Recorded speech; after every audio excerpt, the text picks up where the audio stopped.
अपने पेरेंट्स की डेथ के बाद रूबी और उसका ब्रदर अपने पड़ोसी के घर रहने के लिए चले जाते हैं, लेकिन उस पड़ोसी का इन बच्चों को लेकर एक अलग ही प्लान होता है। तो दोस्तों आज मैं एक्सप्लेन करने वाला हूँ 2001 में रिलीज हुई फिल्म द ग्लास हाउस को।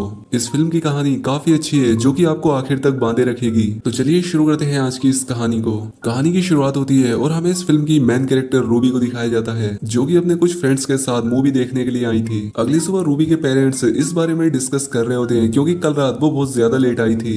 एक दिन रूबी के पेरेंट्स की वेडिंग एनिवर्सरी थी, तो इस मौके का फायदा उठाकर रूबी एक बार फिर से अपने फ्रेंड्स के साथ एंजॉय करने के लिए चली जाती है। जब वो घर वापस आती है तो उसके घर पर पुलिस थी। पुलिस उसे बताती है कि तुम्हारे पेरेंट्स का एक्सीडेंट हो गया है। ये बात सुनकर उसे बहुत दुख होता है, वो बहुत रोती है और चक्कर खाकर सीढ़ियों से नीचे गिर जाती है। इसके बाद सीधा हमें रूबी के पेरेंट्स का फ्यूनरल दिखाया जाता है। यहाँ पर उसके पड़ोसी भी मौजूद थे, मिस्टर एंड मिसेस ग्लास, और इन्होंने रूबी के पेरेंट्स के बारे में बहुत ही अच्छी स्पीच दी। खैर फ्यूनरल के लास्ट में रूबी का मामा उसके पास आया, जिसे कि रूबी ने आज से पहले कभी भी अपनी लाइफ में नहीं देखा था। उसका मामा उससे कहता है कि अगर तुम्हें किसी भी चीज की जरूरत पड़े तो मैं हमेशा तुम्हारी हेल्प करने के लिए तैयार हूँ। रूबी उससे कहती है कि वो तो ठीक है, पर तुम इतने दिन से कहाँ थे? मेरी मॉम और तुमने कभी भी अपने रिलेशन को ठीक से नहीं रखा। उसका मामा उसे समझाता है कि कभी कभी भाई और बहन में ऐसी चीजें हो जाती हैं। मैंने हमेशा से ये सोचा था कि मेरे पास जब भी टाइम होगा मैं तुमसे मिलने के लिए जरूर आऊंगा और तुम्हारे साथ वक्त बिताऊंगा, लेकिन ऐसा कभी हुआ ही नहीं और इस बात का मुझे पछतावा है। इसीलिए मैं फ्यूचर में तुम्हारे लिए कुछ करना चाहता हूँ। रूबी भी उसकी बात सुनकर हाँ कहती है। अब इसके बाद रूबी से मिलने के लिए उसके घर पर उसका लॉयर आता है। वो उससे कहता है कि तुम्हारी मोम का इंश्योरेंस था, तुम्हारे फादर के काफी सारे पैसे भी हैं, इसलिए तुम्हें अपनी पूरी लाइफ में कुछ भी करने की जरूरत नहीं पड़ेगी। लेकिन क्योंकि रूबी टीनेजर है इसीलिए उसे पेरेंट्स की जरूरत पड़ेगी और इसीलिए तुम्हारे नेबर्स तुम्हारा ख्याल रखने वाले हैं। नेबर यहाँ पर पहुंचते हैं जिनका नाम है डेब और उसकी वाइफ का नाम है एन। टेरी यहाँ पर उसे सहारा देता है। टेरी को लग रहा था कि रूबी अगर अपनी लाइफ न्यू शहर में स्टार्ट करे तो ज्यादा अच्छा होगा, तो इसीलिए ये सभी लोग मिलकर मालोवा में शिफ्ट हो जाते हैं। इस जगह पर इनका एक बहुत ही बढ़िया सा घर था। रूबी और उसके भाई को इन लोगों ने एक ही कमरा दिया। रूबी को ये बात अच्छी नहीं लगती, लेकिन इन्होंने कहा कि ये रूम तो फिलहाल के लिए ही है, आपको बाद में सेपरेट रूम दे दिया जाएगा। टेरी और उसकी वाइफ जो खाना खाते हैं, ये खाना बच्चों को अच्छा नहीं लगता, तो इसीलिए आज रात उन्होंने पिज्जा ऑर्डर कर लिया। अब रात को रूबी को नींद नहीं आ रही थी, इसलिए वो स्विमिंग करने के लिए बाहर जाती है। यहाँ पर उसे ऐसा लग रहा था जैसे कि उसे कोई देख रहा हो और इसीलिए वो वहां से चली जाती है। खैर अब अगले दिन वो अपने नए स्कूल में गई, लेकिन इसे जितनी आजादी पिछले स्कूल में मिलती थी ये स्कूल वैसा नहीं था, लेकिन फिर भी वो एडजस्ट करती है। जब वो घर आई तो वो देखती है कि एरिन उसके लिए कपड़े लेकर आई है और उसके भाई के लिए वीडियो गेम्स, इसलिए ये दोनों बहुत खुश थे।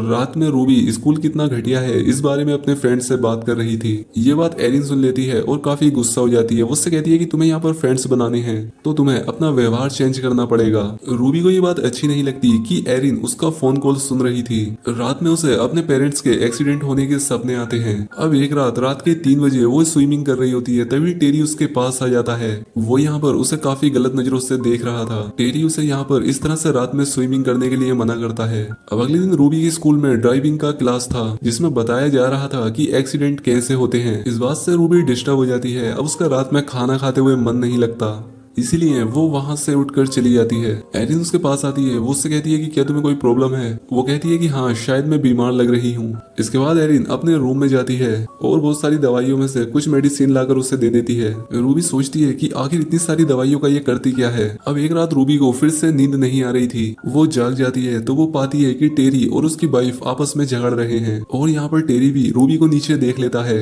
अगले दिन रूबी ने इस न्यू स्कूल में कुछ फ्रेंड बनाने की कोशिश की, लेकिन उसका कोई भी दोस्त बन नहीं रहा था। अब आज रात टेरी उसके पास आता है। वो उसे बताता है कि मेरी हॉलीवुड में एक पार्टी है। रूबी उसे मना करने की कोशिश करती है, लेकिन टेरी नहीं मानता। जब ये लोग पार्टी में जा रहे होते हैं तब टेरी ने अपना दिमाग बदल लिया। वो रूबी को एक रेस्टोरेंट में डिनर कराने के लिए ले आता है। वो उसे समझाता है कि देखो कल रात जो तुमने देखा वो तो एक नॉर्मल बात है, हस्बैंड वाइफ में झगड़े चलते ही रहते हैं। खैर अब ये लोग जब फिर से घर वापस आते हैं तो टेरी बहुत ही तेज गाड़ी चला रहा था। रूबी उसे स्लो करने के लिए कहती है, इसीलिए वो रोक लेता है। अब वो रूबी के काफी पास आ जाता है, जिससे वो काफी डर जाती है। जिसके बाद वो अपना दिमाग बदलकर रूबी की सीट बेल्ट लगाने का बहाना बनाता है। घर आने के बाद रूबी नोटिस करती है कि एरिन खुद को इंजेक्शन दे रही थी। रूबी को ये सारी चीजें काफी अजीब लगती हैं, इसलिए वो वापस अपनी सिटी में आकर अपने लॉयर से बात करती है। लॉयर को लगता है कि शायद रूबी को कोई मिसअंडरस्टैंडिंग हो गई है। वो उसे समझाने की कोशिश करता है कि अगर तुम टेरी के साथ नहीं रह पाई तो तुम्हें गवर्नमेंट की अलग अलग फैमिलीज में रहना पड़ेगा, जो कि तुम्हारे लिए सही नहीं होगा। अब रूबी जिस हेल्प के लिए आई थी वो हेल्प उससे नहीं मिलती, लेकिन फिर भी भी लॉयर उसके लिए कुछ करने वाला था। रूबी के चले जाने के बाद लॉयर टेरी को फोन करके सब कुछ बताता है। घर आने पर टेरी और एरिन उससे बात करते हैं। एरिन उससे कहती है कि मुझे डायबिटीज की बीमारी है और कल जो मैं इंजेक्शन ले रही थी वो मैं उसी की दवाई ले रही थी। रूबी को भी उन पर यकीन हो जाता है। अब अगले दिन रूबी स्कूल में ड्राइविंग की क्लास ले रही थी। ये करना उसके लिए काफी कठिन था। अब एक दिन वो टेरी से मिलने के लिए उसके ऑफिस में जाती है। टेरी के साथ कुछ लोग थे जो कि उससे धमका रहे थे, वो उसे मारने की कोशिश भी करते हैं। रूबी ये देखकर डर जाती है और नीचे वर्कशॉप में आती है। यहाँ पर उसने नोटिस किया कि ये तो उसके पेरेंट्स की कार है और इस कार को तो उस एक्सीडेंट में बर्बाद हो जाना चाहिए था। खैर अब घर जाते वक्त टेरी रूबी को समझाता है कि मैं बिजनेस करता हूँ और बिजनेस में ऐसी चीजें अक्सर होती रहती हैं, इस बात से तुम डरना मत। अब रात में रूबी ने अपने पेरेंट्स की डेथ की न्यूज निकाली। यहाँ पर उसे पता लगता है कि जब उनकी डेथ हुई थी तब वो BMW कार चला रहे थे, लेकिन उसके पेरेंट्स के पास तो BMW कार थी ही नहीं। उसने अपने लॉयर को फोन किया और पूछा कि मेरे पेरेंट्स किसकी कार चला रहे थे, इस बारे में मुझे जानकारी निकाल कर दो। आज रात रूबी को एक ऐसे कंप्लीट करना था लेकिन वो वैसे ही सो जाती है। टेरी ये चीज नोटिस करता है और वो खुद ही उसका पूरा ऐसे लिख डालता है। सुबह जब रूबी ये चीज नोटिस करती है तो उसे बहुत अच्छा लगता है।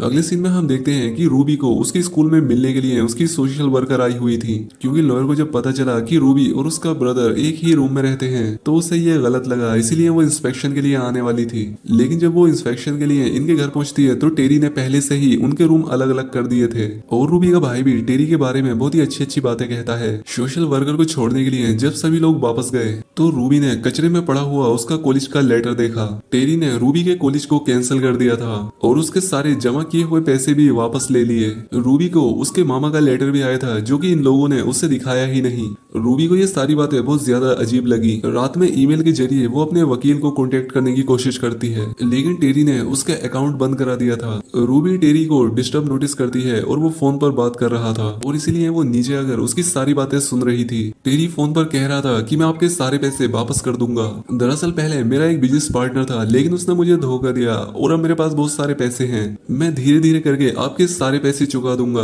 और अभी फिलहाल मैं आपको $33,000 भेज रहा हूँ। और ये वही पैसे थे जो कि रूबी के कॉलेज से वापस आए थे, जिसका मतलब है कि वो सारे पैसे रूबी से ही लूट रहा है। अगले दिन रूबी को स्कूल में उसके लॉयर का कॉल आया। वो बताता है कि तुम्हारे पेरेंट्स जो गाड़ी चला रहे थे वो एक्चुअल में टेरी की थी। अब रूबी का पूरी तरह से शक टेरी पर ही था और रूबी ने जो टेरी का ऐसे लिखा था वो भी उसने कॉपी करके लिखा था। ये बात स्कूल में पकड़ी जाती है और इस सब के पीछे भी टेरी ही था। अब रूबी को पता चल गया था कि वो खतरे में है, वो इस घर में नहीं रह सकती। अब एक रात चुपके से जाकर वो टेरी की गाड़ी को चोरी कर लेती है। वो अपने भाई को उठाती है और गाड़ी में जाकर बैठ जाती है। उसे गाड़ी तो ठीक से चलानी नहीं आती थी लेकिन फिर भी वो वहां से निकल गई। नीचे गाड़ी की आवाज सुनकर टेरी भी जाग जाता है। वो उनका पीछा करने लगा। रूबी को एक चेक पोस्ट पर पुलिस ने रोक लिया। तभी टेरी वहां पर आ जाता है और इन दोनों को घर ले जाता है। रूबी टेरी से कहती है कि तुमने मेरे पेरेंट्स को मार दिया, जिस पर टेरी कहता है कि नहीं, ऐसा कुछ भी नहीं है, उनकी एनिवर्सरी थी इसीलिए मैंने उन्हें एक अच्छी कार गिफ्ट की थी। अब रूबी उसके साथ बिल्कुल भी रहना नहीं चाहती थी। वो यहाँ से निकलने की बहुत कोशिश करती है लेकिन उसके घर आने के बाद एरिन ने उसे सिरिंज लगाकर बेहोश कर दिया। अब अगले दिन टेरी रूबी के बैंक में गया। वो वहां से और भी पैसे लेने की कोशिश करता है लेकिन बैंक को पता लग गया था कि उसने $33,000 की चोरी पहले से ही कर ली है। वो उसके अकाउंट को ब्लॉक कर देते हैं। इस बात से वो बहुत परेशान हो जाता है। दूसरी तरफ एरिन को डायबिटीज की बीमारी थी ही नहीं, वो खुद को ड्रग किया करती थी और ये सारे ड्रग्स वो हॉस्पिटल से चुराया करती थी। ये बात जब हॉस्पिटल हेड को पता लगी तो उसे नौकरी से निकाल दिया जाता है और इस बात को लेकर ही टेरी और एरिन में झगड़ा होता है। एरिन कहती है कि हमें कुछ भी इस तरह से करना ही नहीं चाहिए था और यहाँ पर इनकी बातों से हमें पता लग जाता है कि रूबी के पेरेंट्स के एक्सीडेंट के पीछे भी ये दोनों ही थे। एरिन को इस बात का बहुत दुख होता है इसीलिए वो खुद को ड्रग्स देती है, लेकिन टेरी को इस बात का कोई भी दुख नहीं है। वो कहता है कि मुझे मौका मिला और मैंने उसका फायदा उठाया। एरिन को आज रात भी ड्रग्स की जरूरत थी। घर में उसने ड्रग्स ढूंढने की कोशिश की जो उसे मिल भी जाता है। टेरी और एरिन जब जवान थे तब उनकी एक बेटी भी थी जिसकी वीडियो वो देखने लगती है और इमोशनल होकर वो ज्यादा ड्रग्स ले लेती है और इसी वजह से उसकी डेथ हो जाती है। रूबी इस चीज को नोटिस करती है और वो बहुत ज्यादा डर जाती है। टेरी जब घर वापस आता है तो उसे ये देखकर बहुत बुरा लगता है। रूबी नीचे जाकर फोन पर किसी से बात करती है तो इस बात से वो गुस्सा हो जाता है। अब रूबी और उसका भाई यहाँ से भागने की कोशिश करते हैं लेकिन टेरी ने उन्हें पकड़कर बेसमेंट में डाल दिया।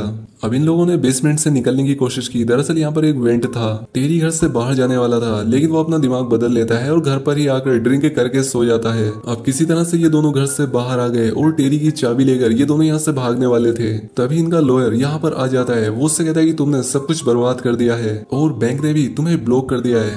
मुझे लगता है कि तुम कुछ ना कुछ तो गड़बड़ जरूर कर रहे हो। अब ये दोनों यहाँ पर बात ही कर रहे थे कि तभी टेरी से पैसे वसूलने के लिए गैंगस्टर यहाँ पर पहुंच जाते हैं। दरअसल रूबी ने उन्हें कॉल कर दिया था, उसने उन्हें बताया था कि टेरी यहाँ से भागने वाला है, जल्दी से यहाँ पर पहुंच जाओ। अब वो टेरी को मारने लगते हैं, लेकिन टेरी कहता है कि ये लॉयर मेरा बिजनेस पार्टनर है और इसी ने सारे पैसे चुराए हुए थे। लॉयर इस बात से डर जाता है और कहता है कि इस बात से मेरा कोई लेना देना नहीं है। लॉयर यहाँ से बचकर जा नहीं पाया। इसके बाद वो गैंगस्टर टेरी को लेकर यहाँ से जाने लगते हैं और रूबी ने ऑलरेडी उसकी गाड़ी के ब्रेक्स निकाल दिए थे। अब इनकी गाड़ी कंट्रोल के बाहर हो जाती है और इनका एक्सीडेंट हो जाता है। अब इसके बाद रूबी और उसका भाई सड़क से होकर जा रहे थे तो पुलिस उनकी हेल्प करती है। आगे जाकर पुलिस ने देखा कि यहाँ पर एक्सीडेंट हुआ है।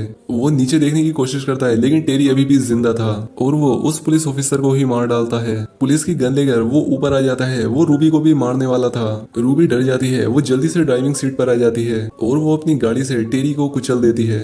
अब आखिरी सीन में हम देखते हैं कि रूबी और उसके भाई के साथ उसका मामा था और अब यही इनका ख्याल रखने वाला है। और इसी सीन के साथ ये मूवी यहाँ पर खत्म हो जाती है। तो दोस्तों उम्मीद करता हूँ कि आपको एक्सप्लेनेशन पसंद आई होगी। अगर वीडियो अच्छी लगी हो तो कमेंट करके जरूर बताएं। मिलते हैं हमारी अगली वीडियो में।